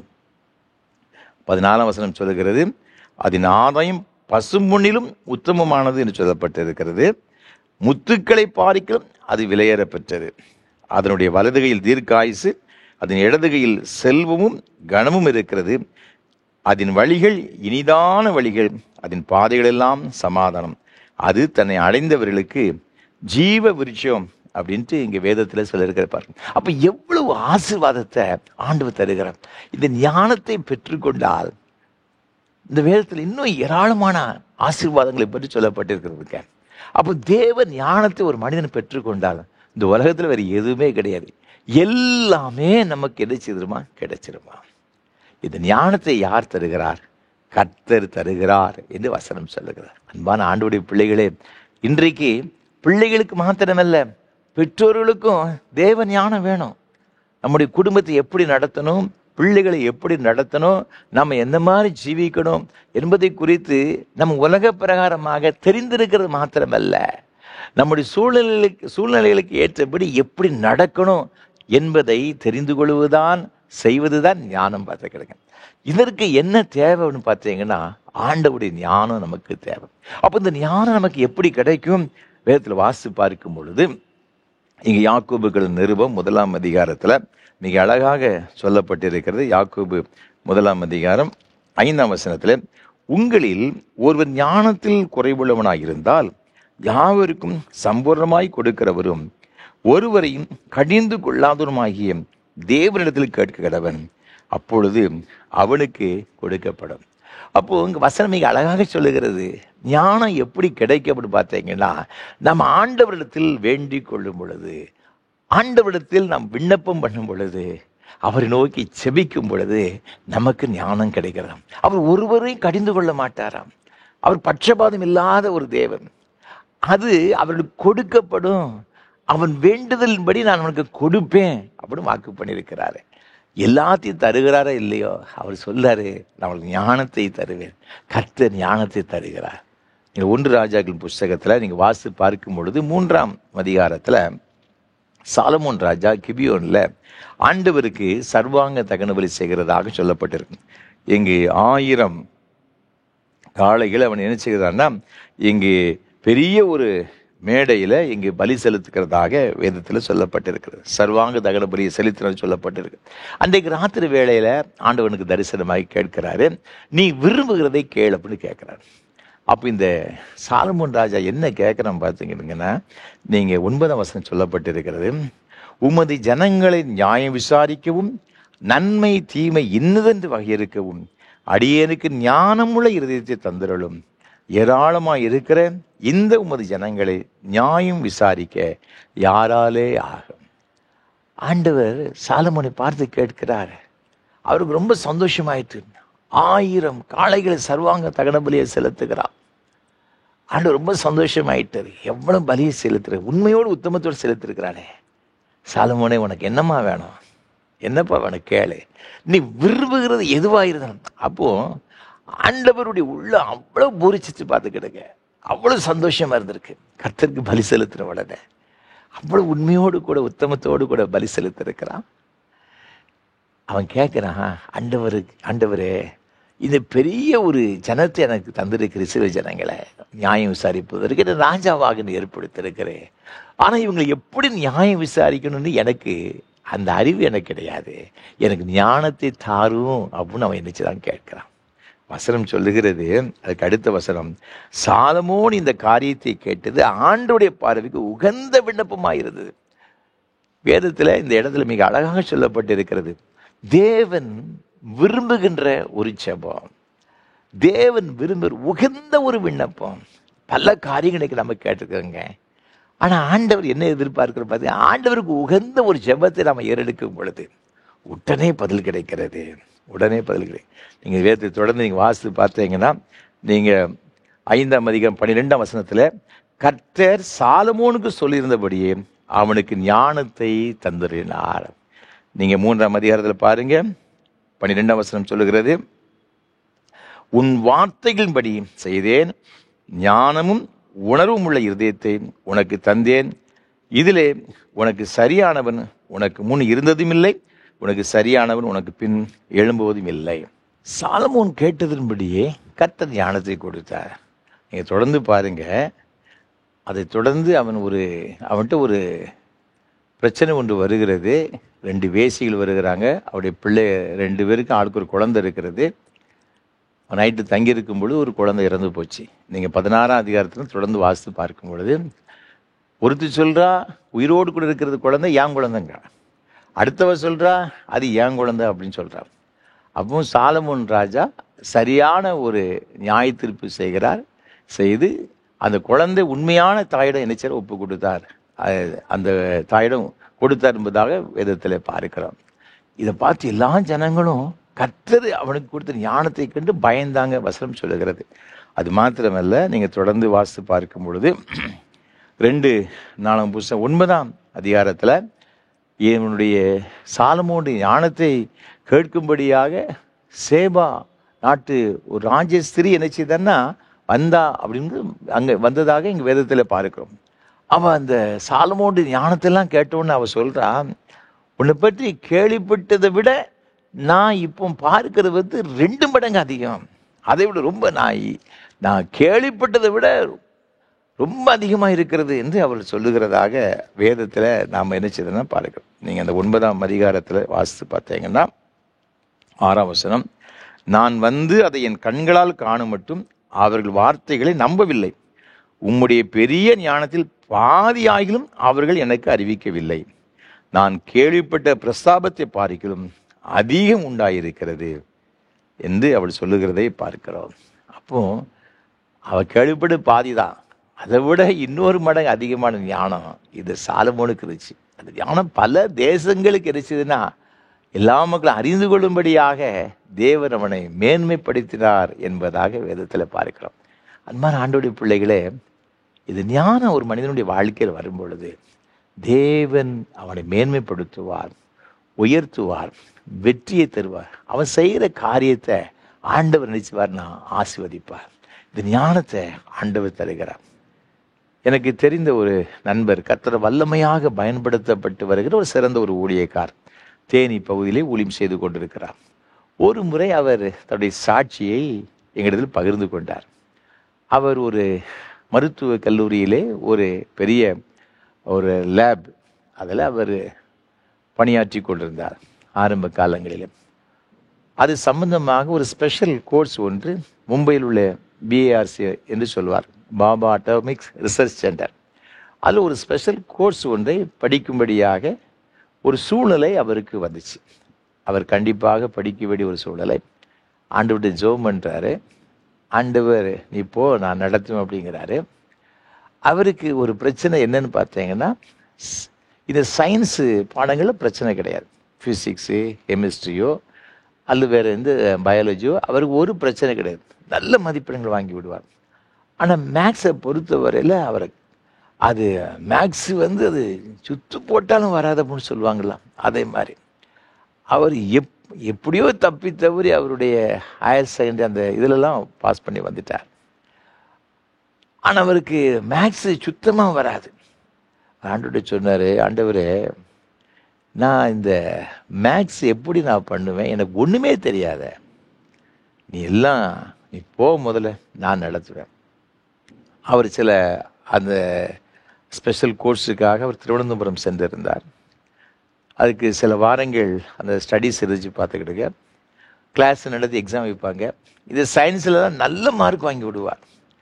மேக்ஸில் மாத்திரம் சிங்கிள் டிஜிட்டில் வாங்குவார். அதுக்கும் குறைவாக தான் வாங்குவார் அப்படின்னு சொன்னாங்க பார்த்துக்கிடுங்க. அந்த கோர்ஸ் முடிந்த உடனே எக்ஸாம் கால்பார் பண்ணாங்க. அதுக்கான எக்ஸாம் நடந்துச்சு. சயின்ஸ் பாடத்தை நல்லா எழுதிட்டார். இன்னும் ஒரு நாள் 2 நாள் தான் இருக்குது மேக்ஸுக்கு. அவர் ஜெபம் பண்ணார், ஆண்டவரே எனக்கு இது ஒன்றுமே தெரியாத, நான் இதுவரை நடந்த இந்த கிளாஸ் டெஸ்ட்டில் எதுலையுமே நான் பாஸ் பண்ணலை, நான் இதில் எப்படி பாஸ் பண்ணுவேன் அப்படின்ட்டு ரொம்ப பாரத்தோடு ஜெபம் பண்ணார். அவருடைய உள்ளத்தில் ஒரு எண்ணம் ஒன்று வந்துச்சு. அவர் நேராக அவருடைய மேக்ஸ் கிளாஸ் எடுக்கிற அந்த டீச்சர்கிட்ட போனாங்க. போய் சொன்னாங்க, மேடம் எனக்கு ஒரு 4-5 வருஷத்தில் உள்ள இந்த கொஸ்டின்ஸ் எல்லாம் எனக்கு தயவுசெய்து எனக்கு ப்ரிப்பேர் பண்ணி கொடுங்க அப்படின்னு ஒரு 2 நாளைக்கு முன்னாடி கேட்டாராம். ஒரு 60 கொஸ்டின் எல்லாம் ஒன் வேர்டு கொஸ்டின் பார்த்துக்கிடுங்க. 60 கொஸ்டின் அவருக்கு எடுத்து கொடுத்தாங்களாம். இதை உட்காந்து அவர் 2 நாளாக உட்காந்து அந்த கொஸ்டின்ஸு அதுக்குரிய ஆன்சர் எல்லாம் தலைப்படம் படித்தார். எல்லாம் ஒன் வேர்டு கொஸ்டின் தான் பார்த்துக்கிடுங்க. எக்ஸாம் வந்துச்சு, நேராக உள்ளே போனார். 2 மணி நேரம் எக்ஸாம் பார்த்துக்கிடுங்க. கொஷினை வாங்கி பார்த்தாரு. அந்த முறை அப்புறம் எல்லாம் அப்ஜெக்டிவ் டைப் பார்த்துக்கிடுங்க. ஒரு கொஷின் கொடுத்து இதில் 4 ஆன்சர் எது கரெக்டாக சூஸ் பண்ணுறது, சூஸ் த கரெக்ட் ஆன்சர். அதில் அவங்க ஒரு 30-40 கொஷினை கேட்டிருக்காங்க. இவர் படித்தது 60, படித்த 60 எல்லாம் கேட்டிருக்கு. ஒரு 1/2 hour கூட இருக்காது பார்த்துருக்கு. எல்லாத்தையும் இவருக்கு தான் எல்லாம் மனப்படம் பண்ணி வச்சுருக்கேன். கடை எழுதினார். டீச்சர்ஸ் நினச்சாங்க இவனுக்கு ஒன்றுமே தெரியலை, அதெல்லாம் 2 மணி நேரம் எக்ஸாமை 1/2 மணி நேரத்தில் முடிச்சுட்டு போகிறாரு அப்படின்னு நினச்சி அவங்க மனதில் சிரித்து கொண்டாங்க. ரிசல்ட் வந்துச்சு, அதில் அவர் சென்ட் எடுத்துட்டார். நான் சொல்கிறேன், இந்த ஞானம் எப்படி வந்துச்சு? கர்த்தர் கொடுக்குற ஞானங்க. இவர் பைபாஸ் பண்ணி இவர் பரீட்சை எழுதுனால ஆண்டவர் மார்க்கில் அப்படிலாம் போடலை. தேவன் கொடுத்த ஞானங்க. எப்படி ஆயிலும் கர்த்தர் தம்முடைய பிள்ளைகள் நினைச்சு வரனா நடத்துவாருங்க. எப்போன்னா ஆண்டவர் ஞானத்தை தருக்கூடும். இந்த ஞானத்தை பெற்றுக்கொள்வதற்கு நாம் செய்ய வேண்டிய ஒரு காரியம் ஜெபம் பண்ணணும். 2வதாக தேவன் நமக்கு எப்பொழுது ஞானத்தை கொடுக்கிறாராம்? நீதிமொழியின் புஸ்தகம் 15ஆம் அதிகாரம் 2ஆம் வசனம் 33ஆம் வசனம் சொல்லுகிறது. இங்கு மிக அழகாக சொல்லப்பட்டிருக்கிறது, கர்த்தருக்கு பயப்படுதல் ஞானத்தை போதிக்கும், மேன்மைக்கு முன்னானது தாழ்மை. கர்த்தருக்கு பயப்படும் பொழுது, யோபின் புஸ்தகம் 28ஆம் அதிகாரம் 28ஆம் வசனம் சொல்கிறது, கர்த்தருக்கு பயப்படுவது ஞானம். கர்த்தருக்கு பயப்படுவதே ஞானம் என்று வேதத்தில் சொல்லப்பட்டிருக்கிறது. அப்போ ஆண்டவருக்கு பயப்படுகிற பயம் நமக்கு வேணுங்க. செபிக்கும் பொழுது ஞானத்தை தருகிறார். அது மாத்திரமல்ல, ஆண்டவருக்கு பயப்பட வேண்டும் என்று வசனம் சொல்லுகிறது. ஆண்டவருக்கு பயப்படுதல் என்று சொன்னால் என்ன? அதே நீதிமொழி 8ஆம் அதிகாரம் 13ஆம் வசனத்தில் மிக அழகாக சொல்லப்பட்டிருக்கிறது, தீமையை வெறுப்பதே கர்த்தருக்கு பயப்படும் பயம்.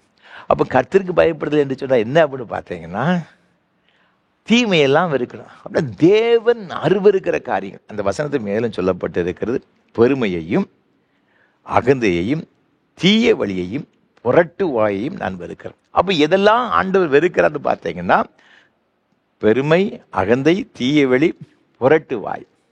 அப்போ இதெல்லாம் என்னச்சுன்னா நம்ம வெறுக்கும் பொழுது அதைத்தான் வசனம் சொல்றது, தீமையை வெறுப்பு. அப்போ தீமையான காரியங்கள் நீங்கள் தொடர்ந்து வாசித்து பார்த்தீங்கன்னா 1 ராஜாக்கள் 14ஆம் அதிகாரம் 9ஆம் வசனத்தில் விக்கிரக ஆராதனை சொல்லப்பட்டு இருக்கிறது.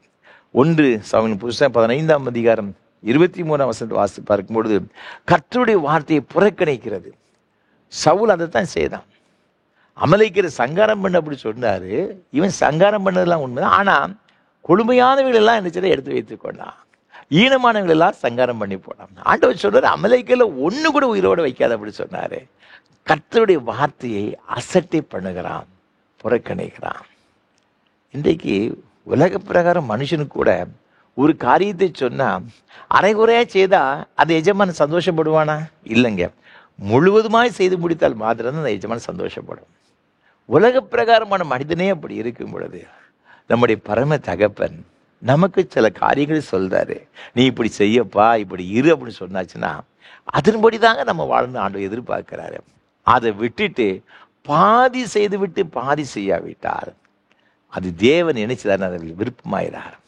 அப்படி வார்த்தையை நாம் அசட்டை பண்ணுகிறோம் என்பதுதான் அதற்கு பொருள். பார்த்துக்கிடுங்க, சொன்ன வார்த்தைக்கு நம்ம கீழ்ப்படிய வேண்டும் என்று தேவன் எதிர்பார்க்கிறார். அதனால் என்ன நடந்துச்சுன்னு பார்த்தீங்கன்னா, நீங்கள் 1 நாளாம் புஸ்தகம் 10ஆம் அதிகாரத்தில் 13ஆம் வசனத்தில் 14ஆம் வசனம் மிக சொல்லப்பட்டு மிக பயங்கரமான ஒரு காரியம் சொல்லப்பட்டிருக்கிறது. சவுல் கர்த்தருடைய வார்த்தையை கை கொள்ளாமல் கர்த்தருக்கு செய்த தன் துரோகத்தின் நிமித்தமும் அவன் கர்த்தரை தேடாமல் அஞ்சனம் பார்க்கிறவர்களை கேட்கும்படிக்கு தேடுத நிமித்தமும் செத்து போனான். அதற்காக அவர் அவனை கொன்று என்று வசனம் சொல்லுகிறார். ஆண்டவரே அவனை கொன்று போட்டார் என்று சொல்லப்பட்டிருக்க எவ்வளவு ஒரு பயங்கரமான ஒரு வார்த்தை பாருங்க. இதற்கு காரணம் என்ன அப்படின்னு பார்த்தீங்கன்னா, தீமையை வெறுக்கல. தேவன் எவைகளை வெறுக்கிறாரோ அவைகளை இவடு வெறுக்கணும். அமலிக்கிற தேவன் வெறுத்தார். என் மனசன் வச்சிருக்கிற என் ஜனங்களுக்கு எதிராக இவன் வந்தான், அவனை சங்காரம் பண்ணு. இவன் என்ன செய்யல, ஆண்டோடைய வார்த்தையை அற்பமா என்று நான் பார்த்துக்கிறேங்க. அப்படி விளைவு பயங்கரமாக முடிந்து விட்டார். அது மாத்திரமல்ல, இந்த புறக்கணித்து தள்ளுகிறது தீமை வெறுக்கிறது மாத்திரமல்ல, ஆதியாகமம் புஸ்தகம் 22ஆம் அதிகாரத்தில் நீங்கள் வாசித்து பார்க்கும் பொழுது இங்கு 12ஆம் வசனம் இவ்வாறாக சொல்லுகிறது, கர்த்தருக்கு பயப்படுதல் என்ன என்று சொல்லி, அப்பொழுது அவர், பிள்ளையாண்டான் மேல் உன் கையை போடாதே, அவனுக்கு ஒன்றும் செய்யாதே, நீ அவனை உன் புத்திரன் என்றும் உன் ஏக சுதன் என்றும் பாராமல் எனக்காக ஒப்பு கொடுத்தபடியினால் நீ தேவனுக்கு பயப்படுகிறவன் என்று இப்பொழுது அறிந்திருக்கிறேன் என்றார். அப்போ ஆண்டவர் யாரை கர்த்தருக்கு பயப்படுகிறவன் சொல்லுகிறான்னு சொல்லி பார்க்கும் என்று சொன்னால் ஆபிரகாமை பார்த்து சொல்றார்.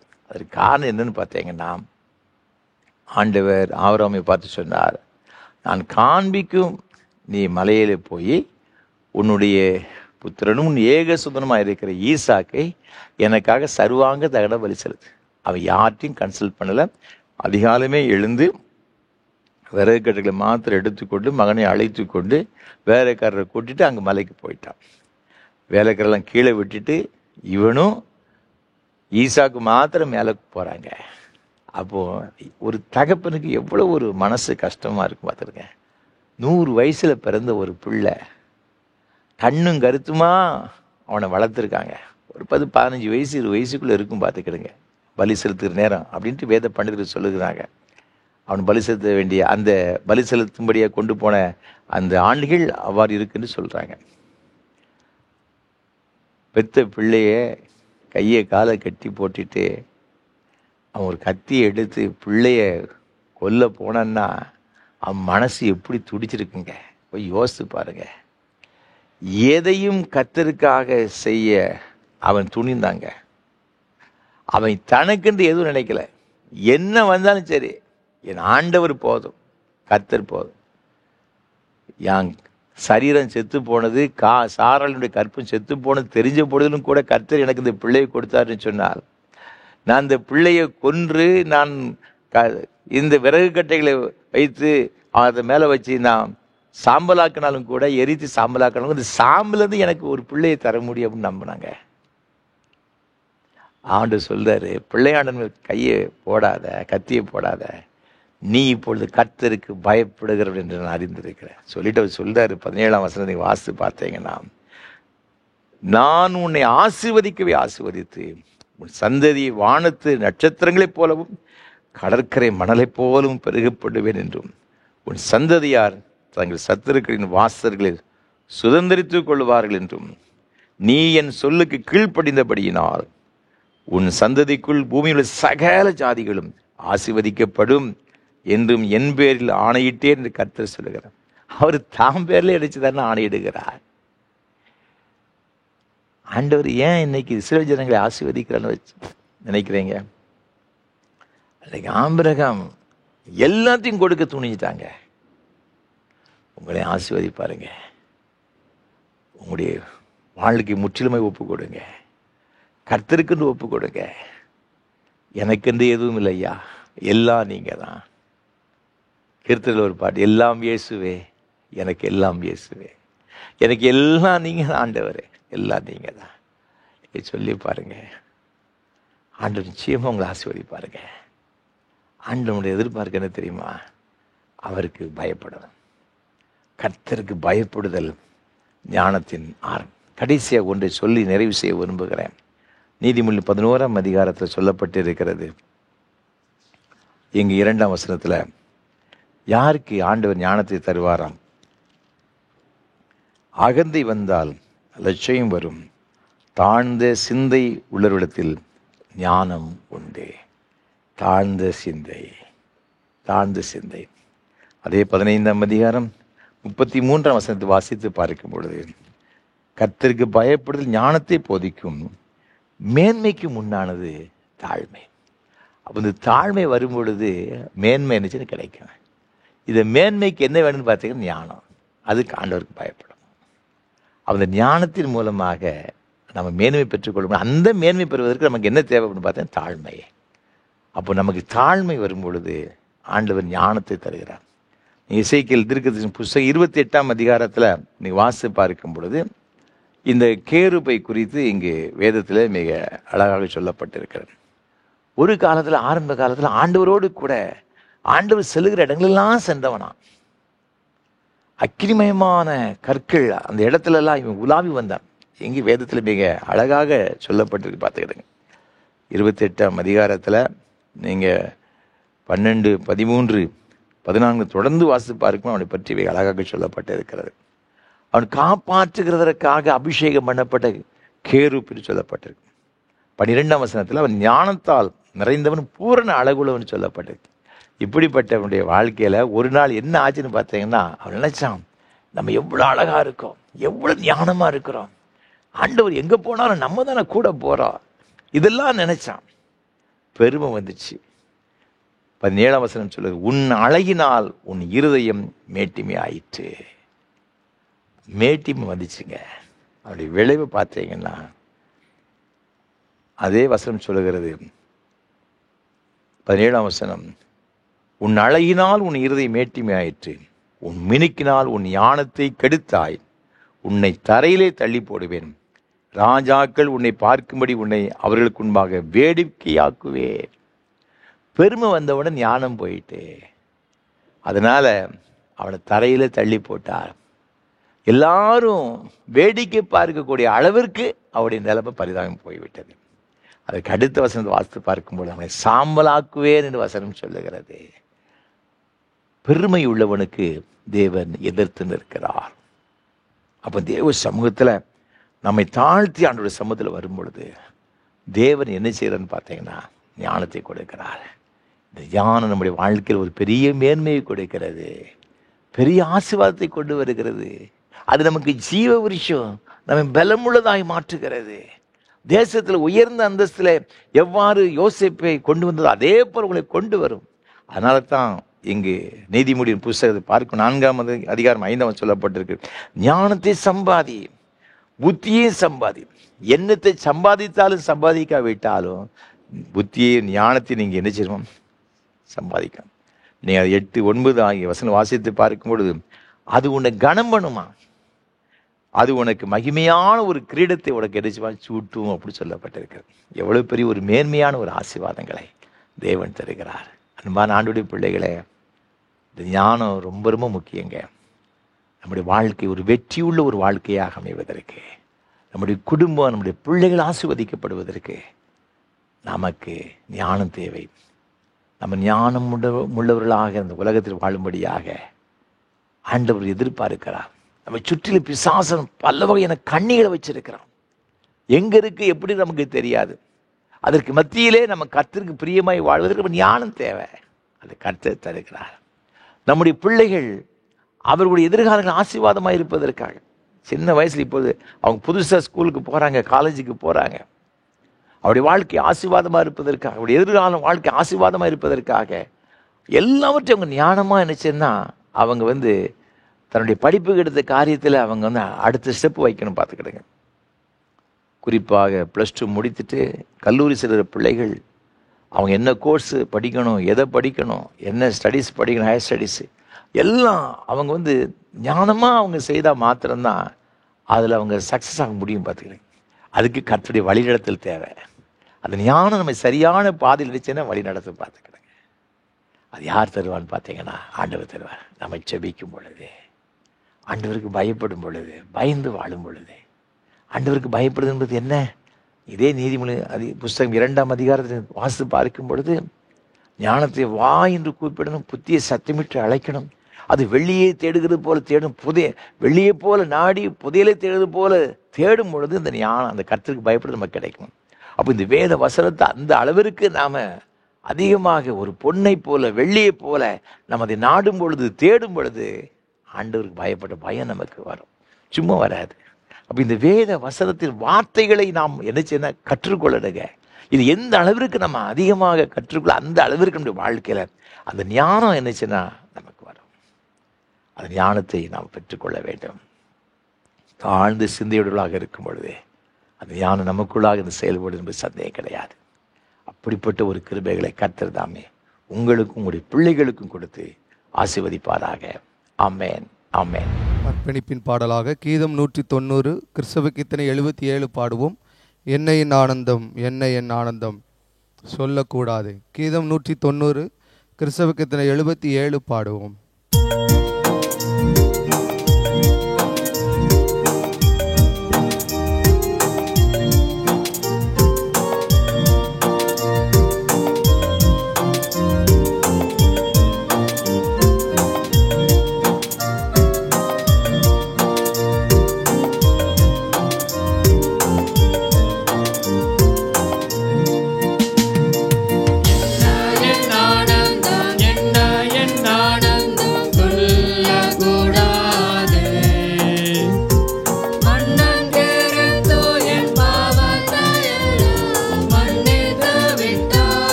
ஜெபம்.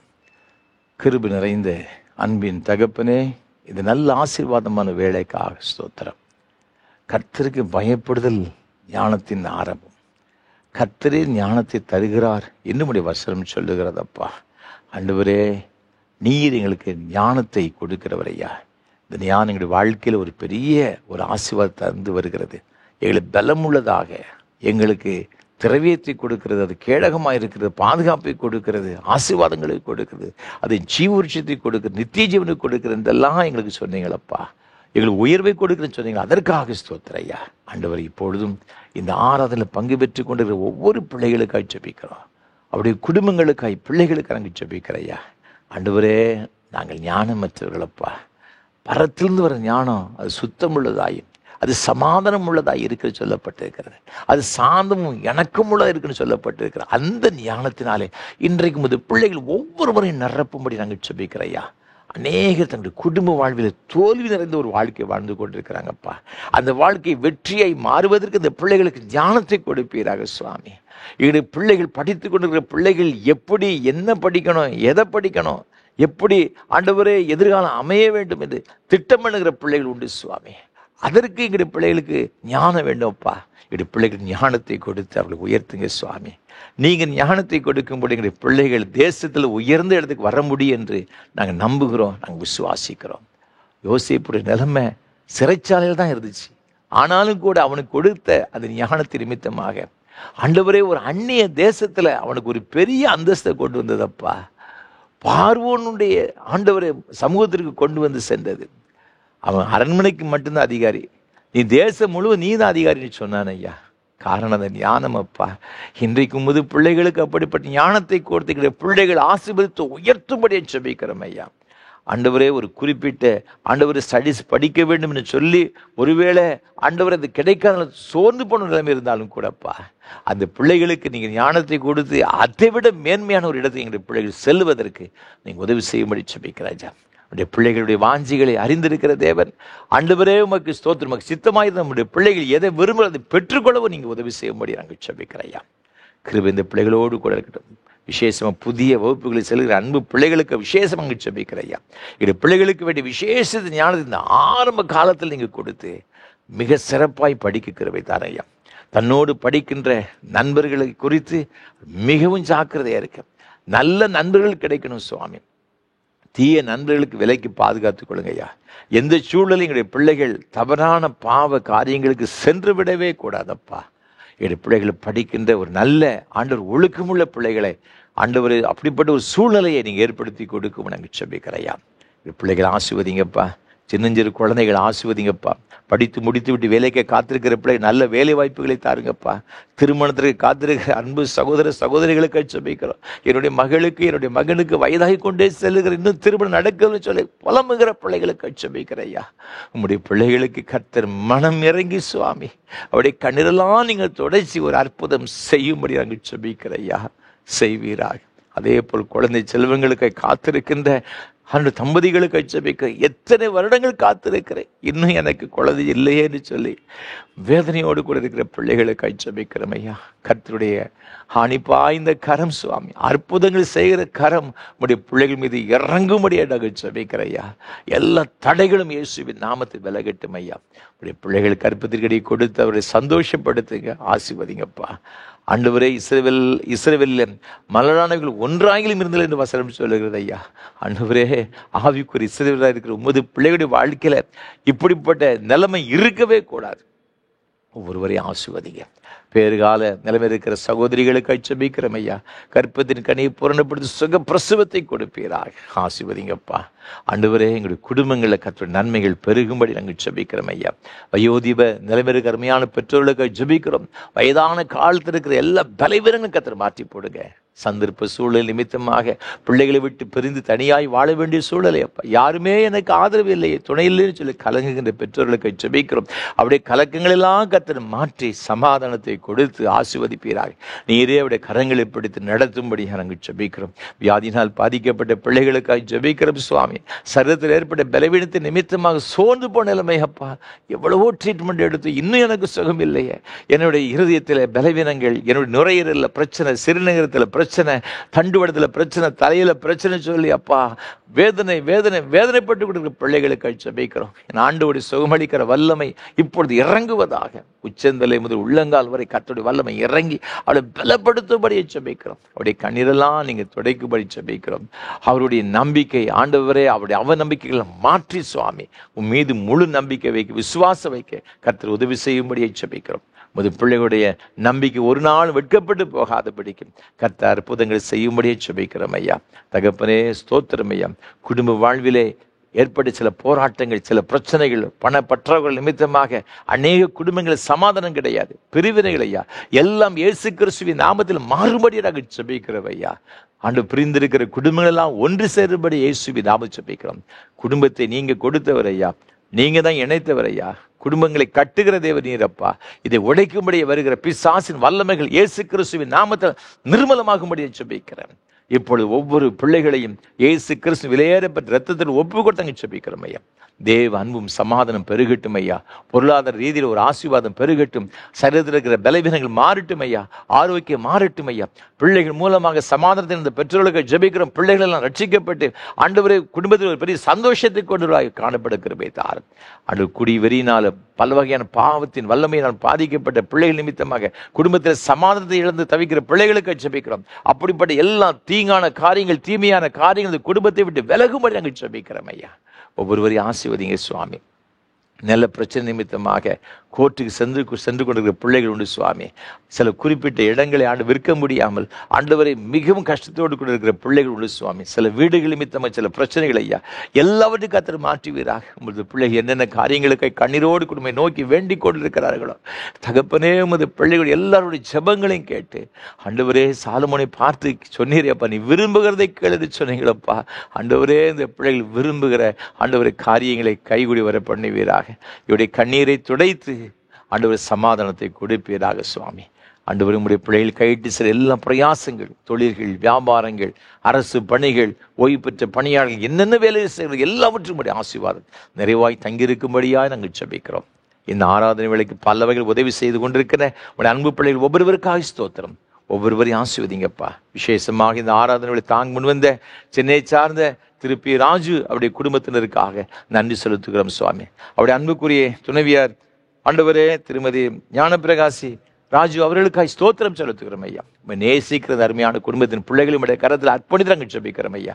நல்ல சுகத்தை, பலத்தை, நீடித்த சுகவாழ்வின் சமாதானத்தை கொடுத்து நீ உன் பிள்ளைகளின் இஸ்ரவேலுக்கு கூட சமாதானத்தை காண்ப என்ற வார்த்தையின்படி அந்த மேன்மையான ஆசீர்வாதங்களை பெற்றுக்கொள்ள கர்த்தாவே நீ கிருபை செய்ய வேண்டும் நாங்கள் ஜெபிக்கிறோம் ஐயா. தேவ பிரசன்னம் கிருபை உடைய பிள்ளைகளோடு கூட இருக்கட்டும்.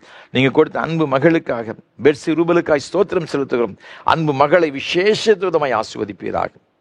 உடைய மகளுடைய எதிர்கால தேவைகள் எல்லாவற்றையும் கர்த்தர் சந்தித்து உடைய மகளை ஆசீர்வதித்து கர்த்தர் உயர்த்தும்படி நாங்கள் ஜெபிக்கிறோம் ஐயா. தேவ கிருபை சமாதானம் முழு குடும்பத்தோடு கூட எப்பொழுது நிலைத்திருப்பதாக. அதே போல் இந்த வார்த்தைகளுடைய பிறந்தநாளை கொண்டாடுகிற அருமையான அன்பு சகோதரிக்காக சென்னை ஓய்வு பெற்ற பேராசிரியர் குடும்பத்துடைய மகளுக்காய் ஸ்தோத்திரம் செலுத்துகிறோம் ஐயா. அன்பு சகோதரி கர்த்தர் ஆசீர்வதித்து உயர்த்துவீராக. உடைய மகளுக்கு வேண்டிய எல்லா நன்மைகளையும் பரத்திருந்து கட்டளையிட வேண்டும் நாங்கள் ஜெபிக்கிறோம் ஐயா. எல்லா தடைகளும் மாறுவதாக. தேவ கிருபை, தேவ சமாதானம் குடும்பத்தோடு எப்பொழுது நிறுத்திற்கு உதவி செய்ய நாங்கள் ஜெபிக்கிறோம் ஐயா. நல்ல சுகத்தை, பலத்தை, தீர்க்காயுசும் அது பிள்ளைகளுக்கு கொடுத்து ஆண்டு நடத்தும்படியாக நாங்கள் ஜெபிக்கிறோம் ஐயா. இன்னுமாக யாரெல்லாம் ஜெபிக்கும்படி வேண்டிக் கொண்டு ஒவ்வொருவருக்காக ஸ்தோத்திரம். ஒவ்வொருவரையும் ஆசீர்வதியும் நாமத்தை மையப்படுத்தும். நீங்க அவசியம் தயவுக்காய் ஸ்தோத்திரம். இயேசு கிறிஸ்துவின் பரிசுத்த நாமத்தை ஜெபிக்கிறோம் தூய பிதாவே, ஆமென்.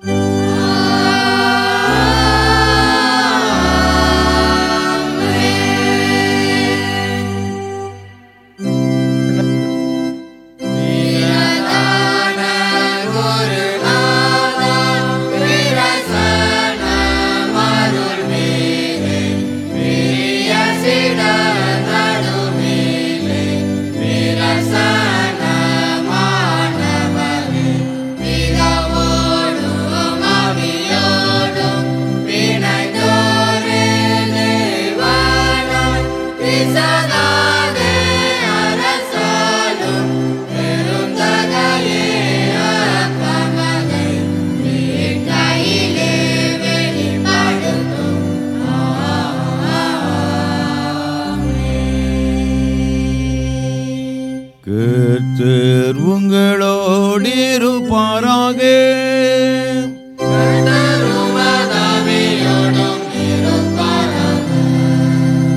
உங்கள் இதயத்தை உயர்த்திடுங்கள்.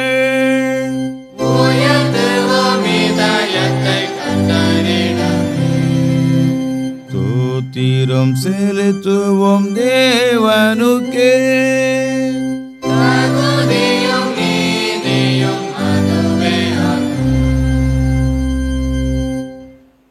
கர்த்தாவே, பரிசுத்த பிதாவே, சர்வ வல்லமையுள்ள நித்திய தேவனே, நாங்கள் எக்காலத்திலும் எவ்விடத்திலும் உமக்கு தோத்திரம் செலுத்துகிறது தகுதியும் நீதியும் எங்களுக்கு விசேஷித்த கடமையுமாயிருக்கிறது.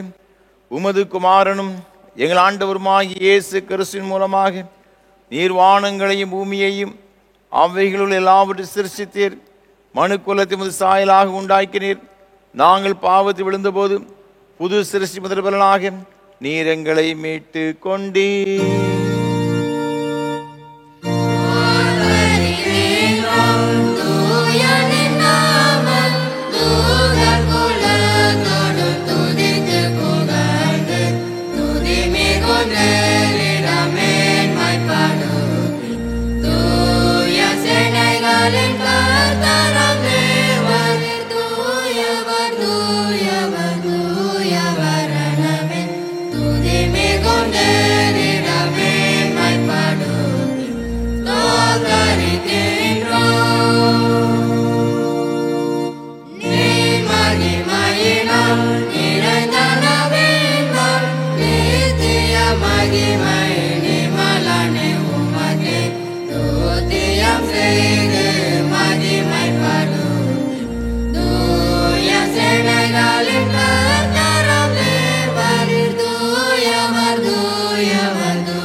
பிதாவே, நீர் பரிசுத்தர், நீர் தோத்தரிக்கப்பட்டவர்.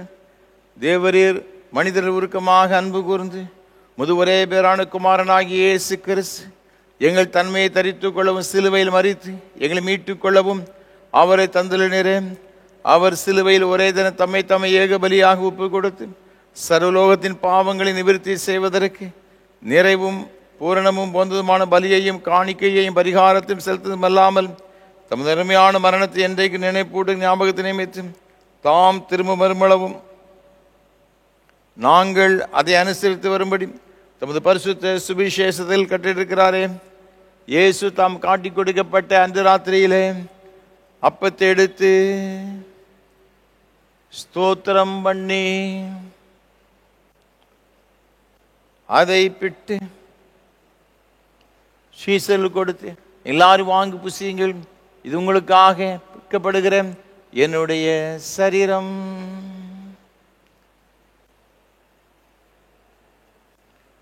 என்னை நினைவுறும்படி செய்கின்றார்.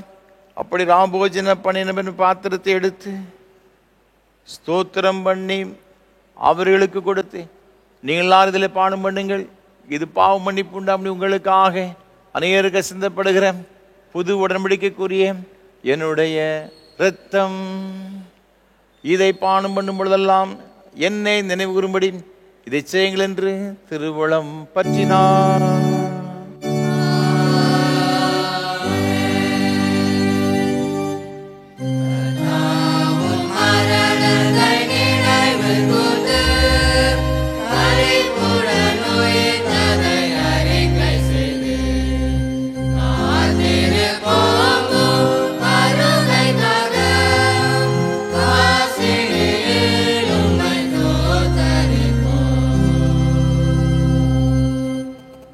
ஆதலால் பிதாவே, உமது அருமையான குமாரனாகிய எங்கள் ஆண்டவரின் அருமையான பாடுகளையும் மரணத்தையும் மகிமையான உயிர்த்தெழுதலையும் பரமேறுதலையும் நினைவு கூர்ந்து முது அடியார்களாகி நாங்கள் அவருடைய கட்டளையின்படியே அவர் வருகை எதிர்நோக்கிறவர்களாக இதை செய்கிறோம்.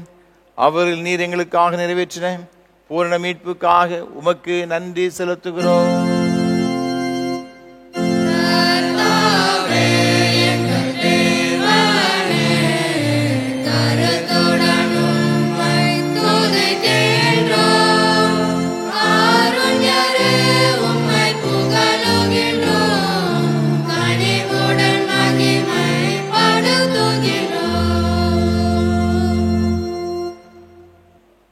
இரக்கமுள்ள பிதாவே, நாங்கள் பிற்கிறப்பம் கிறிஸ்துவுடைய சரீரத்தின் ஐக்கியமாயும் நாங்கள் ஆசீர்வதிக்கிற பாத்திரம் கிறிஸ்துவுடைய இரத்தத்தின் ஐக்கியமாய் இருக்கும்படி எங்களையும் நீரை தந்த இந்த அப்பத்தையும் திராட்சை ரசத்தையும் ஒரு பரிசுத்த ஆவியினால் பரிசுத்தப்படுத்த வேண்டும் என்று மிகுந்த தாழ்மையோடு பிரார்த்திக்கிறோம். நாங்கள் எல்லாரும் எங்கள் ஆண்டவராகிய கிறிஸ்துவில் கூட்டி இணைக்கப்பட்டவர்களாகி விசுவாசத்தில் ஒருமைப்படவும் தலையாகி அவர்களுக்குள் எல்லாவற்றிலும் வளரும் கிருபை செய்யும். அவரோடும் பரிசுத்த ஆவியோடும் ஐக்கியமாயிருக்கிற சர்வ வல்லமுள்ள பிதாவாகி உமக்கு அவர் மூலமாய் சகல கனமும் மகிமையும் என்றென்றைக்கு உண்டாவதாக.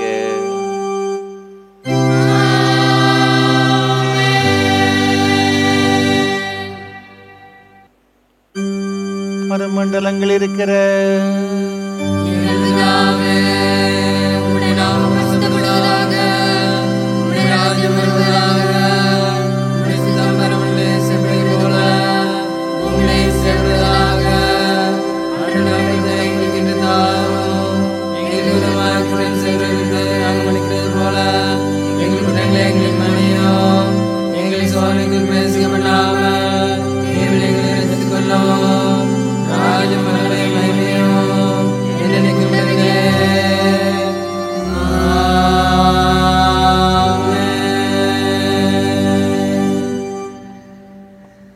ஆண்டவருடைய திருப்பந்தியில் சேருவதற்கு நம்மில் எவ்வளவேனும் தகுதி இல்லை என்று உணர்ந்தவர்களாக ஆண்டவருமை தகுதிப்படுத்தும்படி பரிசுத்தப்படுத்தும்படியாக நாம் யாவரும் சேர்ந்து தாழ்மையின் விண்ணப்பத்தை ஏறெடுப்போம்.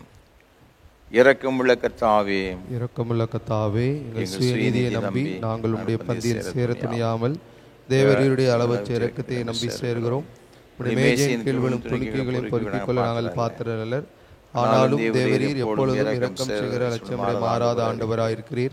ஆகையால் கிருபையுள்ள கர்த்தாவே, அருமையான குமாரனாகிய இயேசு கிறிஸ்துவின் விலைமதியாய இரத்தத்தாலும் எங்கள் பாவமுள்ள சரீரமும் ஆத்மாவும் சுத்தமாகி எப்பொழுது நாங்கள் அவருக்குள்ளும் அவர் எங்களுக்குள் வாசமாயிருப்பதற்கு ஏற்ற விதமாய் சரீரத்தை புசித்த இரத்தத்தை பானமனைகளுக்கு கிருபை செய்தருளும். ஆமென். நாம் பிற்கிறப்பம் கிறிஸ்துவின் சரீரத்தின் ஐக்கியமா இருக்கிறது அல்லவா?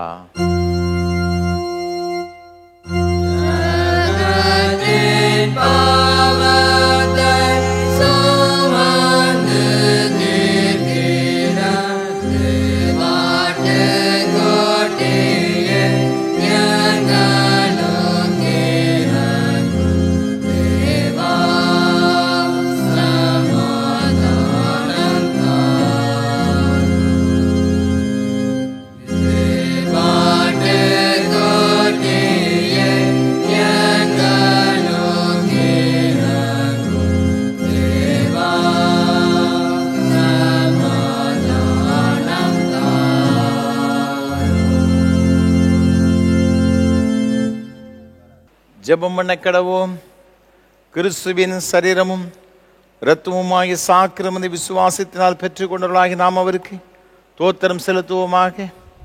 சர்வ வல்லமை உள்ள கடவுளே, சர்வ வல்லமையுள்ள கடவுளே, பரமபிதாவே, நேசகுமாரனும் ஆண்டவருமாகிய இயேசு கிறிஸ்துவுக்குள் எங்களை உமது பிள்ளைகளாக ஏற்றுக்கொண்டு அவருடைய விலைமதியாத திரு சரீரமும் இரத்தமுமாகிய ஞான ஆகாரத்தால் எங்களை திருப்தியாக்கியிருக்கிறீர். எங்கள் பாவங்களை மன்னித்து என்றுமுள்ள வாழ்வை எங்களுக்கு வாக்கு பண்ணியிருக்கிறீர். அளவிடப்படாத இந்த நன்மைகளுக்காக மெய்சோத்தரிக்கிறோம். சரீரமும் ஆத்துமாவும் ஆகிய எங்களை தூய உயிருள்ள பலியாக உமக்கு படைக்கிறோம். இதுவே நாங்கள் செய்யும் உள்ளார்ந்த வழிபாடு. நாங்கள் இந்த உலகத்தின் போக்கின்படி ஒழுகாமல் கடவுளின் திருவுளம் எது என தேர்ந்தெடுக்க எங்கள் உள்ளம் புதுப்பிக்கப்பட்டு மாற்றமடைய அருள் புரிவீராக. கடைசியில் நாங்கள் உமது இறை மக்கள் அனைவரோடும் உமது என்றுமுள்ள அரசின் மகிழ்ச்சியை பெறத்தக்கதாக இவ்வுலகில் உமக்கு கீழ்ப்படிந்து நடக்க அருள் புரியும். உம்மோடு தூய ஆவியானவரோடும் ஒரே கடவுளாய் என்றென்றும் வீச்சிருந்த ஆளுகை செய்யும் எங்கள் ஆண்டவர் இயேசு கிறிஸ்து மூலமாய் வேண்டிக் கொள்கிறோம்.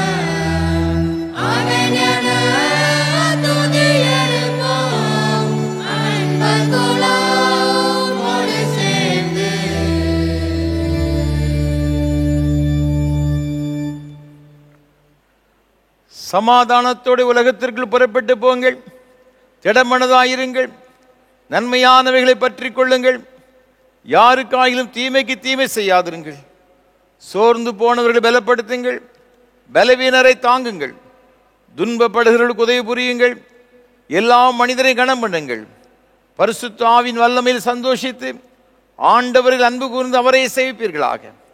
பிதா, குமாரன், பரிசுத்த ஆவியாகிய திரியேதேவர் ஆசீர்வாதம் இன்றும் என்றும் சதா காலங்களிலும் உங்களோட நிலைத்திருக்க கடவது.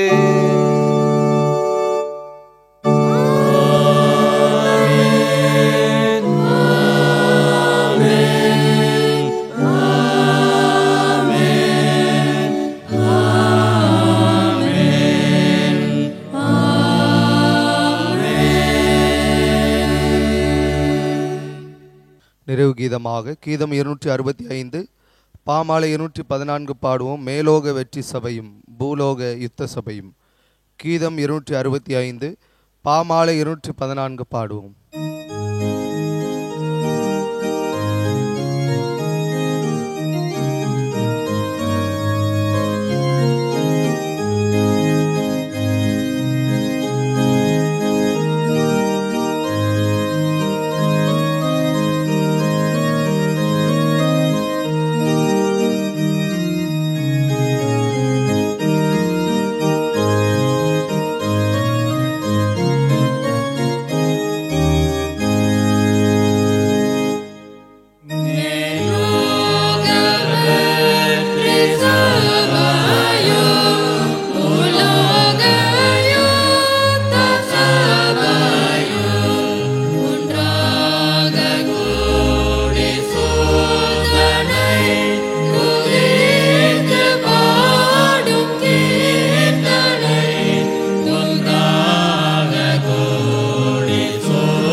கிருபை நிறைந்த அன்பின் பரலோக பிதாவே, இந்த ஆசீர்வாதமான ஆராதனைக்காக உமக்கு நன்றி செலுத்துகிறோம். மெய்யாகவே எங்கள் ஆண்டவர் எங்களோடு கூட இருந்து இந்த ஆராதனைகளுக்கு ஆசீர்வாதமாக்கி தந்தீரே, அதற்காக உமக்கு ஸ்தோத்திரம் ஐயா. தொடர்ந்து வருகிற நாட்கள் முழுவதும் உடைய கிருபையும் உம்முடைய பிரசன்னம் எங்களோடு கூட இந்த வழி நடத்துவதாக. ஆசீர்வதியும் ஆண்டவர் இயேசு கிறிஸ்துவின் மூலமாக ஜெபிக்கிறோம் பரிசுத்த பிதாவே. கர்த்தர்களோடு இருப்பாராக. தேவ சமாதானத்தோட சென்று வாருங்கள். கர்த்தருடைய நாமத்தினாலே ஆமென்.